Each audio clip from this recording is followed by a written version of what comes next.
pudding, and the pudding in this case is a football. Boom! Eat my goal! The goalie has got football pie all over his shirt.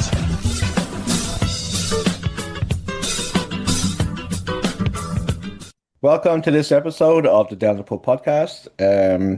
We've kind of waited a few days to kind of let what happened last Wednesday and the aftermath kind of dwell and kind of work out our response to it. So it has been a few days since all this stuff has gone on, but I just thought it would be a good idea for us to be able to kind of sit on it a little bit and just think, get our thoughts together on it. So Derek and Dave are here again just to go through everything. So how we doing, lads? Great. What a great week it's been. Yeah, it's well, it's been like a soap opera this week. It's been a bit crazy. So we'll talk about the game. We'll talk about the game in a little bit, but I just kind of want to get your reaction to Patrice leaving. So it was very swift. It was like a couple of days after the craziness of Wednesday night that the club decided to announce that Patrice is his contract won't be renewed, I guess, is what the thing is. They just parted company, and there was a thing there about how they're going to restructure the operations behind where the new coach coming in is also going to be the sporting director, which is a bit of a change away from what they've kind of done before. So Dave, you're Mr. Wanderers. Just kind of want to get your reaction, like what you thought when you heard it. Were you surprised at how quick it was, and also your thoughts on Patrice's time here at the club? So I'm not surprised how quick it was. I think my feeling, and this was not from talking to anyone inside the club, is that he really had to prove it in a playoff style match. You guys highlighted it in the last pod, like 0 wins out of 4 at the time. Now 0 wins out of 5 in elimination games, and that's just not going to cut it. And I think we kind of watched the arc of his career, and it was interesting listening to some of the other podcasts about how they approached it, and would we have viewed it differently if his first year was actually his second year and this was his third year? Like, how would we have felt that way, or if this was his second year? But I would just say that in general, overall, I was pleased with the direction that he took the identity of the club. I wasn't pleased with how they performed in the key moments when it mattered, and that was around missing some sitters this year, some very strong goal scoring opportunities, allowing poor goals at inopportune times, sitting back to defend leads in these games and not being able to do it. So I see it as kind of like a job 2/3 of the way done, with now a roster that just needs some tinkering, I think. A couple more key impact players, but just some tinkering around the edges, and it should be very strong again for next year. Derek, the same to yourself, man. What were your thoughts on Patrice, the timing of it, and things like that? Yeah, a lot of the same thoughts. I mean, I did think it was interesting that they actually had a quote from Patrice in the statement about his departure. I mean, that's not common when a club lets a manager go, and so maybe suggests the decision was a bit more mutual, or it maybe suggests that they wanted him to be able to kind of leave on as good terms as you can in the circumstances. So I think that was kind of a classy thing to do on the part of the club. Yeah, I mean, obviously, I think there's a lot of things he did well during his time here. He was very good at recruitment. A number of players have talked about how they came here specifically to play for him. So, brought in a lot of talent, really sold them on the project. Like Dave said, kind of raised the bar compared to where we were previously. Obviously, didn't raise it as high as we might have liked, and not being able to win those elimination games between cup play and playoffs was kind of his undoing. Got him a bit tactically inflexible at times, or a little too rigid in his thinking about how football should be played. But I think we saw that change a bit this season. So I think he's certainly grown as a manager in his time, where you're seeing, it's not rigid adherence to a particular system. He was willing to adapt a bit more to the game state and adapt a bit more to the players available to him, which is something we've seen particularly in the last few weeks now. Fortunately, tough way to tough way to end the season, obviously, and but no great surprise. I think we all knew it was a show me season, and obviously the club had their sights set higher than getting bounced in the first round of the playoffs. The 4-5 game, and we talked about this before. That's such a tough game to be in. It's a crapshoot. You're playing on 4 days. You're playing 4 days after your last game. Home field advantage means something, but it only means so much, and then you've got to go jet off to Calgary to meet meet your next opponent, and York had a tough time out there. So yeah. Yeah, I think that when he came to the club, he had a very clear vision of what he wanted to do. And he obviously sold Derek and the people at the club on that. I think that for the most part, he lived up to. I made a post about it, and I'm not the most sentimental person in the world, but I have respect for Patrice. Like, I think this season.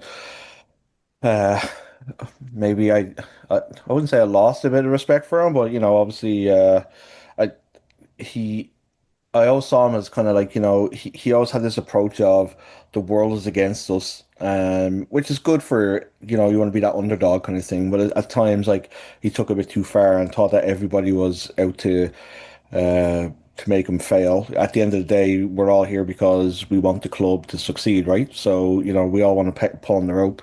I think that the style of play that he brought in compared to where we were with Stephen Hart was, he promised that we were going to be a more exciting team to watch, and he certainly gave us that. Last year was obviously a blip, and I think that he came back. Uh, as you said, Derek, he seemed to have grown an awful lot. Like last season, really seemed to have helped him grow as a coach, as a manager, and we definitely saw that with the changes that we saw in quite a few of the games. I don't know if it's a Halifax mindset at this stage. I think I've mentioned it before, where when these big moments come up, these big games, we just don't seem to be able to get across the finish line.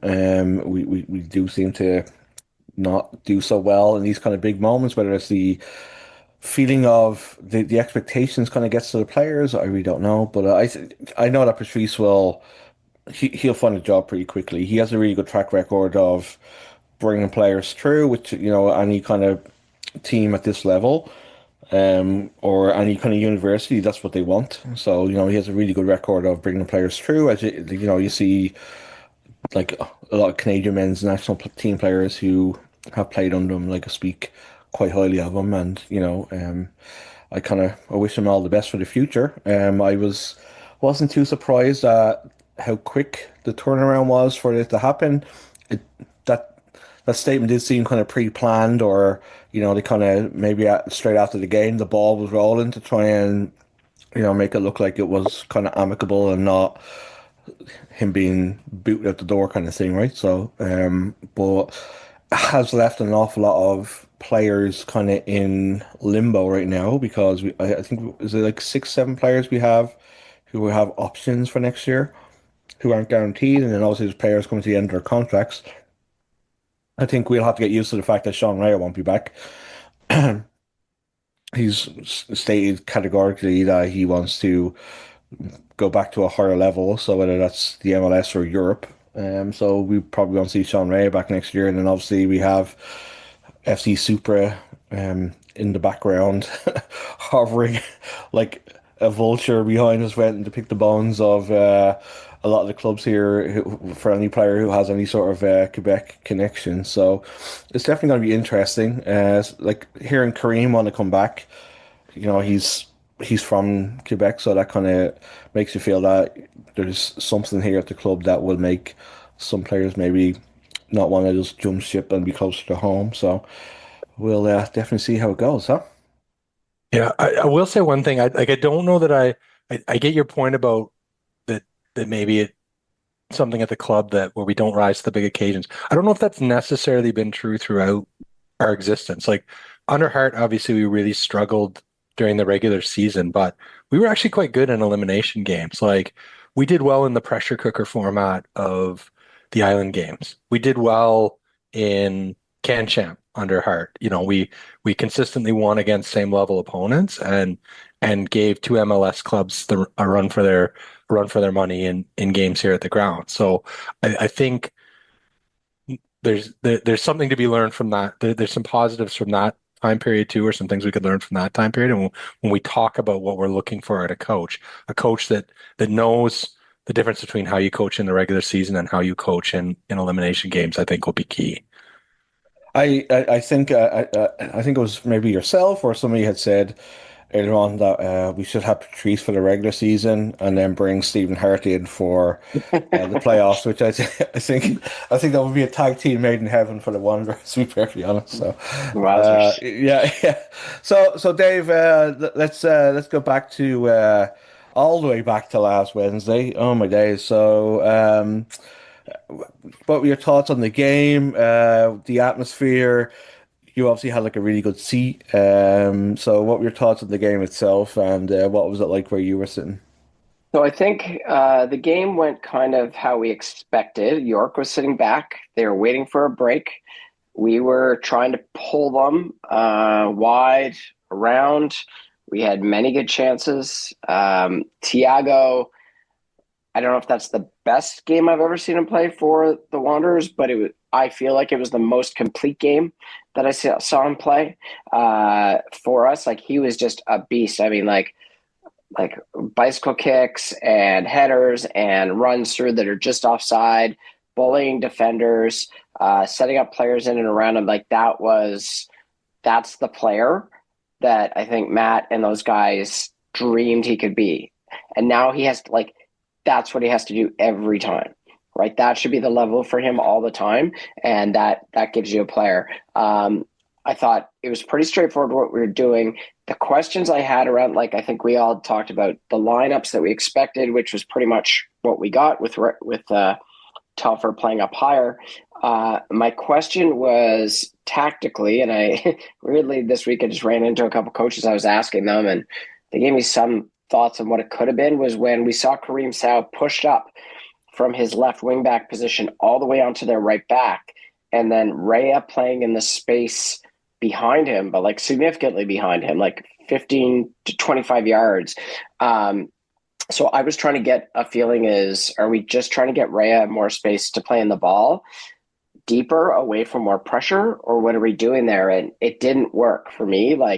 If that was what we were trying to do, yes, Sean got on the ball a lot more, was able to connect with Isaiah and Lorenzo in the center midfield, be more of a creator on the ball, but I never really got to see him go one-on-one at the left back or create those little 2v1s with Thiago and looking to lay it off for someone for a distance shot. I didn't really see that from him. I thought he had a really good game. I thought he was pulling many of the strings, which is what the One Soccer commentators were all over. They thought it's his best game. He's all over the ball, but I actually didn't think he was in his most dangerous positions that he's helped us with, which in my opinion is either top of the box, looking for those 1-2s, shots and little through balls, or down the side, beating a player, crossing the ball, but crossing it from near the end line, not from the 18-yard box, trying to get a header. He's cutting it back, looking for an active person coming in, and that is a long rant. Sorry, but that is that's what I saw in the game, and I didn't it was exactly what I thought.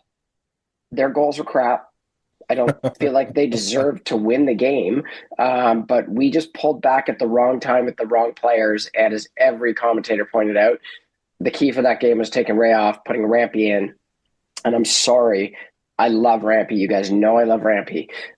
I have not seen him come in as a defensive center midfielder one time and actually help us see out a game that was tough. It doesn't work. He's in a 4-4-2 as one of the other midfielders. He's fine, but that system, I don't know why. It just doesn't work for me. I don't know if it's because he can't cover the ground and defend those quick 1-2s or defend a guy like Farron. When they're coming across the field, I don't know what it is, but it's just not for him, and it doesn't work for me. So I will say on Sean Raya, I did see George Wilson's thing about it.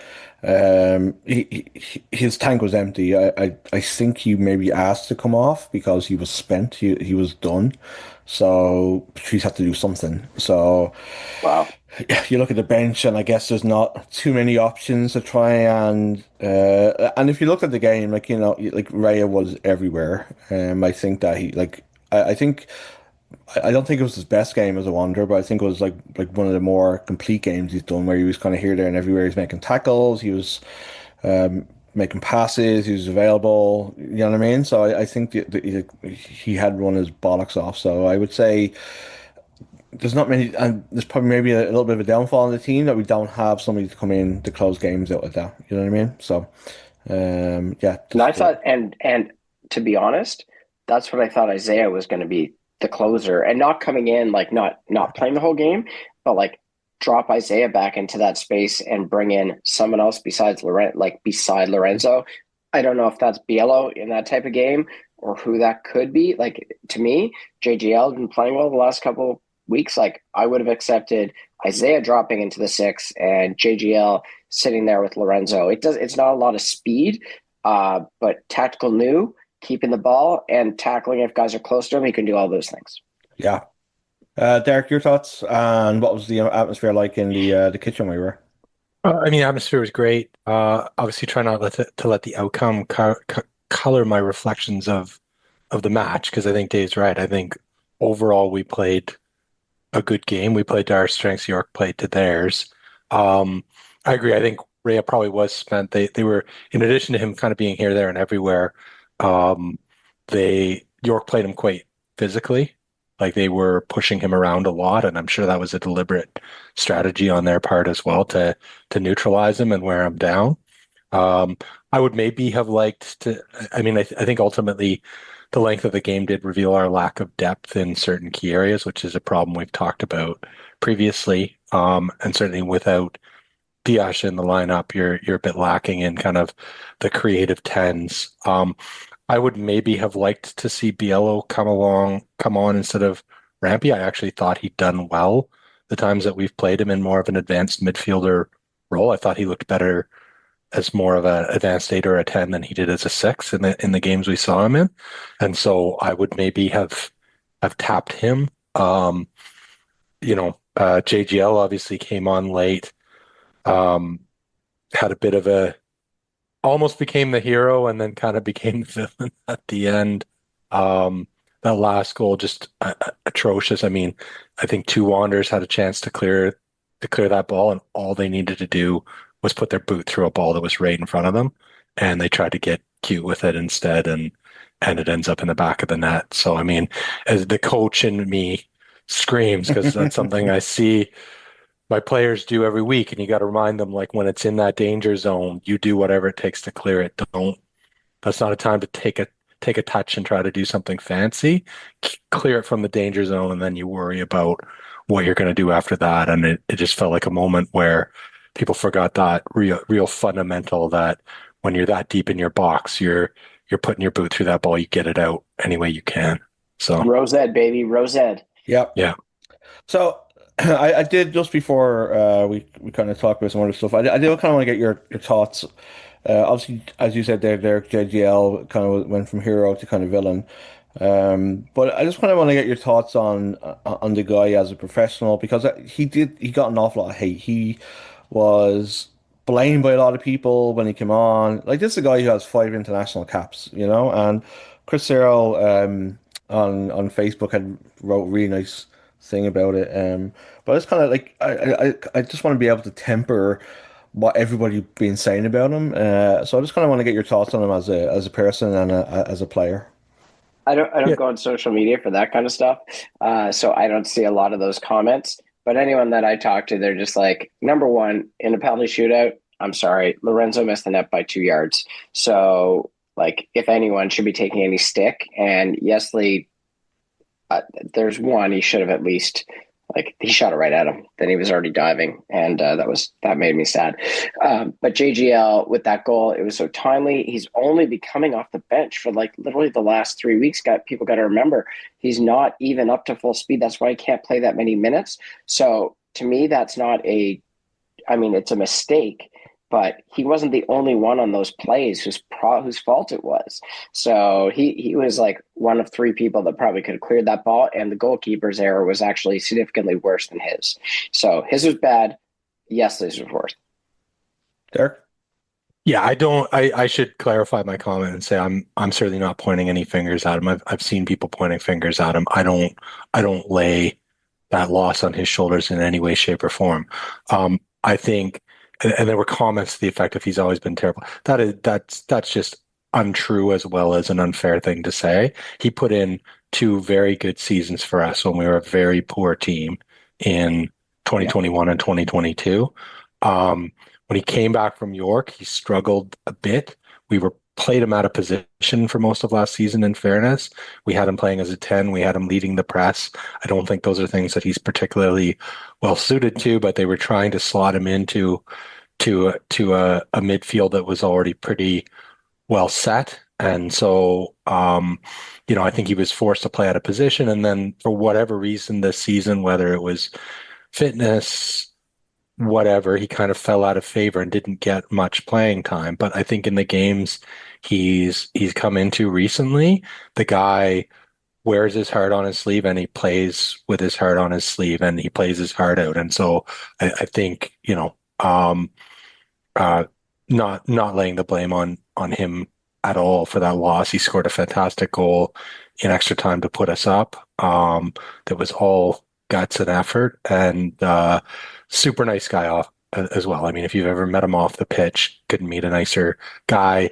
He's always been the first Wanderer to participate in things like the Pride Parade and other big community events. So, this may well be his last season as a Wanderer, and I really do wish him well. I think he'd be, even just as a character signing, a great pickup for Supra. He could be closer to home and be a veteran and a real leader for that team. So I hope he lands, may well be his last kick of the ball as a Wanderer, but I hope he lands somewhere good. Well, Yeah, I totally agree with both of what you said. I think people forget how devastated we were when he moved to York at the end of 2022, was it? Because he'd been like one of our best players that season. Wherever he's been asked to play, he gives 100%. As you said, it's not might not have always been his position, but he'll still do everything he can for the club. And he's the typical guy of when he plays on the pitch, he's a bit of an animal, a bit of a loose cannon sometimes, as you can tell by the yellow card he got after 2 minutes. But as soon as you talk to him, he's salt of the earth, really nice guy. He's always one of the first that would come over to fans and sign whatever they wanted. So, yeah, I wish him all the best. And I think that he was put into a pressure cooker of a situation on the back of not playing very many minutes. So I think it's unfair for people to put that loss on his shoulders. I don't think that was down to him at all. So, we talked there like a little bit about the roster being a little bit all kind of just in limbo a little bit. One of the things I did see, I don't know if you guys noticed it. It was in Josh's article today. I think it was he released his article because yesterday the Wanderers had their end of season locker clear out thing, which we weren't invited to. But he said this really weird thing to me on the thing. Roster decisions were made by committee this year, but Wanderers president Derek Martin, Matt Egan, Mark Watson, and guys are around the table. Why on earth is there four people? One of them, if self-professed, knows nothing about football, picking our roster. Like, do you think that should be a manager's decision and then the sporting director or whoever it'll be in the future, their job to go and or Derek's job to go and iron out a contract? Or do you think this is like the new football where you have everything done by committee? Mm. Okay, there's a couple ways to come at this one. So I'll tell you for a fact, Derek Martin's not making decisions on players. He's included in the processes, right? So they're having discussions with him. He's obviously the final sign off on the money. He's very good at checking on things like character, how they're going to fit with the team, how are they going to fit with the other players, how are they going to fit with moving to either smaller or bigger market, depending on where they're coming from.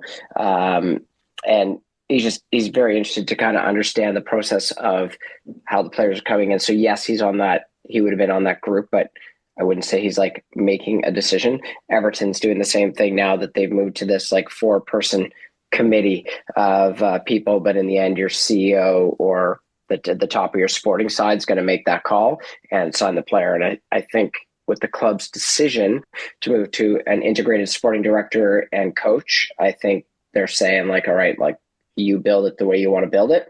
And I imagine you're still going to have guys like Derek around the table kind of trying to understand and whether Mark is back in a sporting role next year or not. We really haven't heard very much about him since the announcement.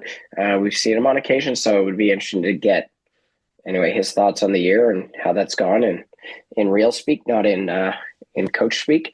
But yeah, I think that's the right way to go because again, you got to have Derek's out here selling the dream. So he has to know about the players and kind of understand where they're coming from, be able to tell those stories, even if he doesn't understand technically how they are as a football player. Derek, any thoughts? Yeah, my sense from the outside looking in is that the roles have somewhat evolved at the club over time. And so, going back to when Hart was around, Matt was given the title of sporting director. And at that time, I think he described his role as sort of Hardy describes the type of player he wants, and it's Matt's job to go out and find someone that fits that bill, right? I want a guy who can score goals. That's all we. Yeah, I think when Patrice came in, Patrice obviously had very specific ideas, not only about the type of player he wanted, but in a lot of cases, the specific player he wanted, right? And so I think the roles started to change a bit there, and I think Matt started to get more involved in the youth development side of things as that project took off. That was really his passion, and so my sense is over time, his role has kind of been whittled on the sporting director side was kind of whittled down to the contract cap management side of things. And then you have Watson coming in to kind of assist. And although his title was something like advisor to the president, I think he was taking on some of the functions of a sporting director. And now it sounds to me, I'm reading between the lines here, but I suspect the reality is Watson is probably out. They're combining the manager and sporting director into one role. And like they said, that means someone will have, the primary authority for building the roster and presumably be held accountable for that. And I think part of that is, that they feel by combining not just the roles, but the salaries associated with those roles, they can probably attract someone maybe of someone with, I won't say of a higher caliber because that's not fair either. Someone with maybe a longer track record or more experience in the pro game. Yeah. We might see Guthrie come to Halifax. Anthony, I was going to ask thinking, you. Yeah, I was going to ask you what you think about like the model of like the club is this. Like this is how we play going forward now. Like so, maybe we continue to play like the way that Patrice had set it up. Like the players kind of fit into that system, and then you build everything else around that. So that is what your coach and general manager, that's what they're coming in to do, is basically continue that legacy now, but add better players or whatever, however you want to term it, more clinical players, more clutch players, or like maybe do you have another view on how you think that would go? Like we're like 7 years into the project, and it just seems very, very soon to be like saying that we have an identity. I don't think we've Patrice had somewhat of an identity of how we played things, but I don't know if that's the best way because we haven't won anything, right? So I think whoever comes in, like I think they need to be given a clean, like a clean slate and be able to do things the way they want to. If the club doesn't feel that they're able to do that, then they shouldn't be hiring them. I think like we have to. Like each coach does things differently and they have to be allowed to do that. And I think by putting a straitjacket on them from the get-go, saying that this is how the Wanderers play football, we're not Barcelona. You know what I mean? And I don't think that's the way we should do things because if I was a coach, I'd run a million miles from that because there's a reason why they're bringing you in is because you're successful in the way you do things. So I mean, if you're going to spend the money on, as Derek said there, it sounds to me that they're probably going to put a bit more money towards a coach, somebody with a just a bigger name, I guess, rather than a better coach. I just think a bigger name who might be able to attract those kind of bigger name players for us. Because obviously we've talked ad nauseum about the difficulties of recruiting in Halifax compared to the bigger cities, and especially now we've got another one in Montreal. So it's gonna be a different landscape for us next year. So I think we have to get the manager right, but they also have to be allowed to do things the wrong way. And I think having a committee over your shoulder, like I'd run a million miles from that. It's like I don't think football teams should be run by committees. I think you bring a gaffer in, and they're the gaffer for the reason, right? It's for a reason. So Yeah, yeah, I think tactical identity and cultural identity are two different things too, right? Like, and your cultural identity as a club is something that's going to build over time, and your yeah, tactical identity is something that's going to change from coach to coach. And so, and the more you can align the two, the better, obviously.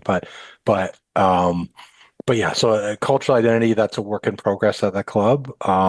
You look at clubs that have very clearly defined cultural identities, like a club like Celtic has a very clearly defined cultural identity as a Mm. club of founded by immigrants and blah, blah, and that influences a number of ways they do things.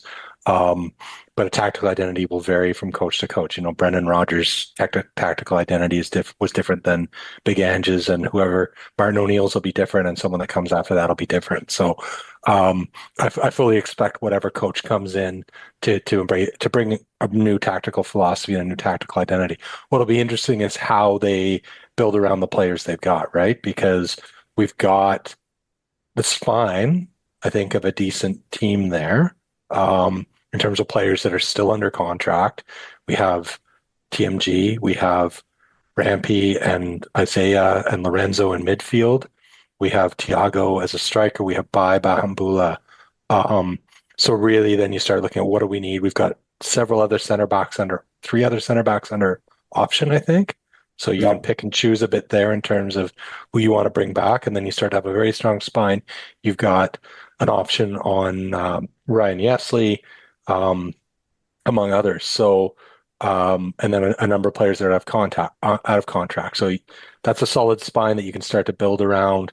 We need to add a lot of the same things we've frankly needed to add for the last few years, which is like proper wing backs, proper yeah. wide players, bit of pace, we're going to need to replace some creativity if we're losing Sean Rea and possibly Vitor Diaz as well, because they were two of our more creative players. So you've got to find someone that can play that creative playmaker type role. But there's some good. They're starting from a good base, I think. So it'll be interesting to see how they build around what they've got. Mm. Yeah, I think you're right there. The spine is definitely there.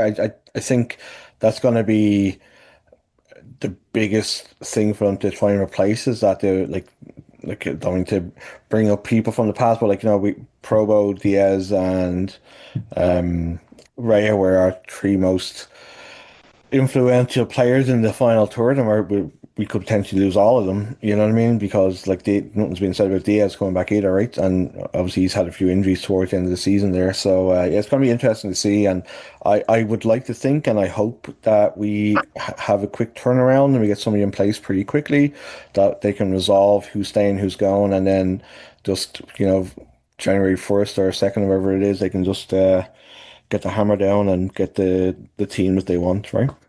So, Derek, we're gonna do your the Tides stuff in a second. We're gonna do like your player of the year and stuff like that. But I do you've been kind of talking a little bit about this, and I know it's been a kind of topic amongst some friends, and I did have a couple of people reach out to me to ask me to talk about it. But I thought that I'd let you have um first go at it, I guess. So obviously the game it went on very long, and the reason for that was the lightning stuff. And we are in a temporary stadium that has no cover, and it's all metal bleachers, and we've got sea containers, and there's a lot of metal around, and big trees because we're right by whatever. So, from my experience, just before I let you talk, is that we were in the patio. The announcement came over to say seek shelter. I saw a member of the member of staff. I was like, where do I go to seek shelter? And I was told to leave the stadium. So I left the stadium. There was a couple of flashes of lightning in the background. So I was like, okay, I'm gonna go to Clyde Brady's, wherever it was that we were heading. But then players, there was a rumor that the players had reemerged, and I saw like a swath of people head back towards the grounds, and I was like, no, no, no, like, I'm not gonna fuck around here with lightning. I'm gonna go watch the game elsewhere. And then the players come out, and then we went to Kai Brady's, and it was like the players were taken back off, and it was Chris and Jack was on TV saying something in regards to the coaches wanted to bring them back out, and he's like, the storm was like off in the distance as there was lightning going on behind them, which was fucking comedic timing. It was amazing. So yeah, so to me, like there was like, and I'm not trying to blame anybody. Like all of it, like I'm just trying to explain what my experience was. That was very muddled, very confused as to, because I've heard people say that they stuck around the stadium. Of other people who work in the boxes, I was told that they just closed the door. So it was kind of like a very all over the place. So I kind of wanted to get your thoughts on the whole thing and what you think they should probably do in the future. Yeah, I'll start by saying the same. This isn't meant to point a finger at anyone in particular, but the rules are clear. When there's a lightning strike within 13 kilometers of the stadium, the game stops for 30 minutes. The game stops immediately, and there's a 30-minute pause. And the clock starts again every time there's another lightning strike. I can't tell you how far away that lightning was, but it was close enough that it was quite visible in the background, right? As you said, it literally going on while Christian Jack is giving his interview. So, extremely like the messaging was quite confusing because we're told to leave, then we're told the players are coming back. They go back on the field, they play a little bit. There's another lightning strike, and that time they get sent away for the proper 30-minute pause. I'm not sure sending them back out in the first place was the right call. I think it actually wasted more time at the end of the day and was more disruptive and frankly quite a bit more dangerous for the supporters. So as you said, you're in a stadium, an all metal bleachers, all metal sea cans in the middle of an open field, nowhere handy to shelter. And my understanding is that the call had been made on the ground to do the weather delay, and that league office overruled that. And if that's true, someone sitting in an office building in Toronto should not be directing people on the ground in Halifax, sitting in a metal stadium in an open air place. So if that's true, that's frankly more concerning. I also think, we need to work to have a contingency plan in place. So that staff are all aware of. So when a weather delay does occur, that the directions given to patrons are clear, that everyone's told to evacuate, are directed to places where they can properly shelter, because it was really left up to us to figure out where to go. And again, you're in a wide open area in the middle of the common in downtown Halifax. So we ended up sheltering in a pub, which is probably very on brand for the two of us. But my point being, like, that could have been an extremely dangerous situation that could have been disastrous had there been a lightning strike at the stadium. And I don't like the idea that anyone in league office might be overruling the call on the ground, or that anyone's putting pressure on the officials to let the players back out sooner. That shouldn't happen. Safety first. I don't care if the game has to finish at 3 a.m. I don't care if it goes longer than the Blue Jays 18 innings. Like, you put the safety of your spectators first. And schedule be damned. I'm sorry. Safety comes first. There's also the factor of, like, people have had a few drinks too, right? So people aren't going to make the wise decision, especially when it was such a high stakes game that, like, as I said, like when I was leaving, like, there was so many people coming back because the rumors had started, and I was just like, they can't be coming back on because I kind of knew about the 30-minute thing. But anyway, I think that we definitely need to have something in place instead of just, seek shelter, but then you're not directed to where this shelter is supposed to be. Yeah, not much open at 10:30 at night unless you are going to a bar in downtown Halifax. And the other thing there is, like, I don't care if the league office is calling or not. The referee has the final decision for the safety of the players on the field. So he should have said no. like, I don't care, like, that you guys are on TSN right now. They can do some more time filler. That is his call. Like, and I doubt. I mean, I'd want to ask Derek and those guys about what actually happened, because I know they had a big debrief the next day to kind of go through all these one-off things that happened. But we have had. I think, have we had, Derek? I believe we've had one game where people have been asked to leave, but I don't know if it was Lightning.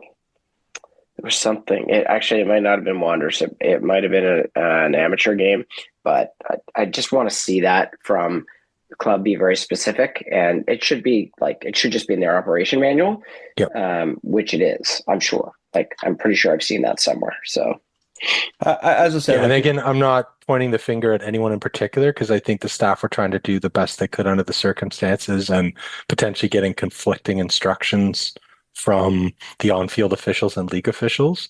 But the club should have a clear plan in place, and the league needs to stick to the Soccer Canada and FIFA rules. It's that simple. They're there for a reason. Yeah, as I said, it was quite ridiculous. This Christian Jack, like, saying that whatever he was talking about on the field, and there's like lightning going off behind him. He was saying, I think literally he was in the process of saying, they say the lightning is far enough away, and you could see the lightning in the background behind him as he was saying those words. So, and Anto, I was getting all excited to show up at the grounds for a 12 o'clock kickoff of 108 of injury time, or like whatever it was, 108 on the clock. I was like, let's come back for a noon game. Let's go. 12 minutes and kicks. Exciting. Yeah, that would have been pretty awesome. So, just to wrap up, guys, Derek, it's your time to shine. I just thought we'd go through a couple of, like, let's be honest, it was a bit of a disaster season for the Tide. So, I'm sure, I don't know if you had very much to pick through here, but I did come up with a couple of little awards for you to give us. So, what was your Tide's goal of the year?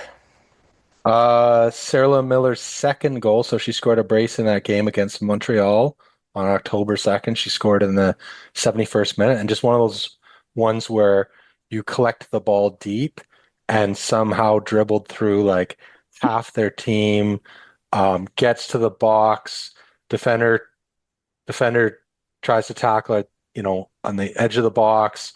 She gets around the defender and then just goes top bin, right up in the right corner. Great effort, beautiful goal, and rewarded. I mean, that's a player that was putting in the effort all season and probably wasn't rewarded for it as often as she should have been, and had a great game. Like I said, that was she scored a brace in that one, but that was probably the nicest goal of the season. Awesome. So this is more of a kind of personal thing for you, but your favorite moment of the season? Yeah, it's hard to beat. I mean, it wasn't the result we wanted on opening day, but it's hard to beat an inaugural game. Just like the sense of ceremony, the sense of kind of, you're making a bit of history there. This is the first women's professional game in Halifax at the grounds and everything like that. So I think just the sense of occasion around that first game at home against Calgary was probably my moment of the season. What was your favorite game of the year? 2-1 win over Ottawa, June 10th. That was our first win of the season. I think we'd gone kind of 8 without a win prior to that, and Ottawa were flying pretty high at that point. I think they were, right near the top of the league, and they ended up near the top of the league at the end of the season. So they were a very good team, and after kind of struggling for so long to get that win, it was a comeback win. Ottawa had gone up 1-0, and we came back with 2 and to win it. So I think that was probably the game of the year for me. Love it. Who was your Tide's young player of the year? Goalkeeper Annika Toth. Could also a contender for player of the year, but she sort of came in as the backup, as an understudy to Erin McLeod, and then Erin ran into injury trouble relatively early in the season, and Annika stepped up and was superb. She had she was neck and neck with Vancouver's keeper McCaslin for saves, but she had about 8 less games, so she was facing a lot of shots. Came through, had a fair number of clean sheets, and just kind of grew as the season progressed. So had to step into really big shoes to fill Aaron's shoes, and did so. Ended up being goalkeeper of the year for the league. So I think that's probably the one award we will see a Tide win this year. And so I have her down as my young player of the year. She's also they did announce the other day that she's been renewed through 2027. So that's great because you're starting. I'm a big believer on starting at the back and building out from there. And so knowing that you've got a solid keeper behind you is a great base to start from. So. And then last but not least, Dave, can you do like a drum roll or something? Okay. Who is your player of the year? Megumi Nakamura. I think was billed as a striker, but really played more she did play as a second striker or as a 10, depending what type of formation we were playing, was the leading goal scorer with 5 goals.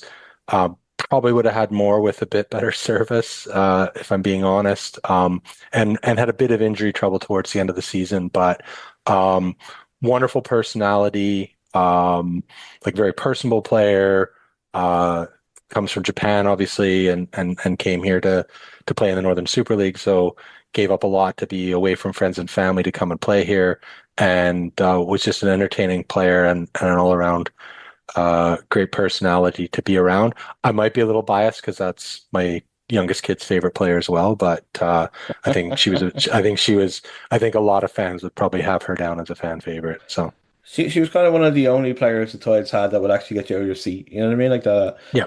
Like she was so positive in her play, and always had that kind of moment of magic ready to take off. So yeah, great picks there, Derek. So maybe we'll do the same thing next week. We can run through our Pubby Awards of Player of the Year, etc., etc., etc.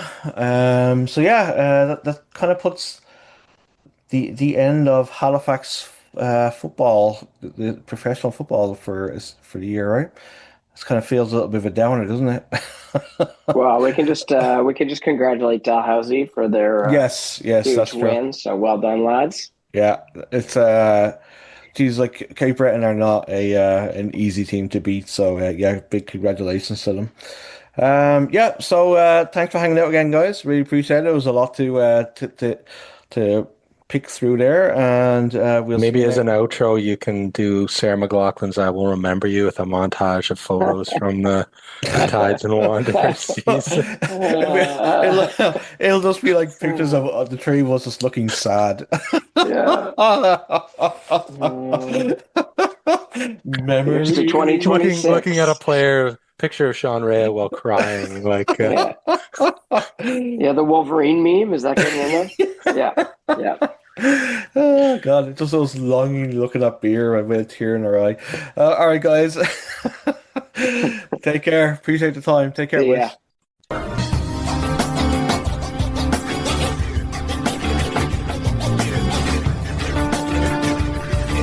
Vote, please. Right vote, please. Time to drink us, folks. Get out. Out to vote.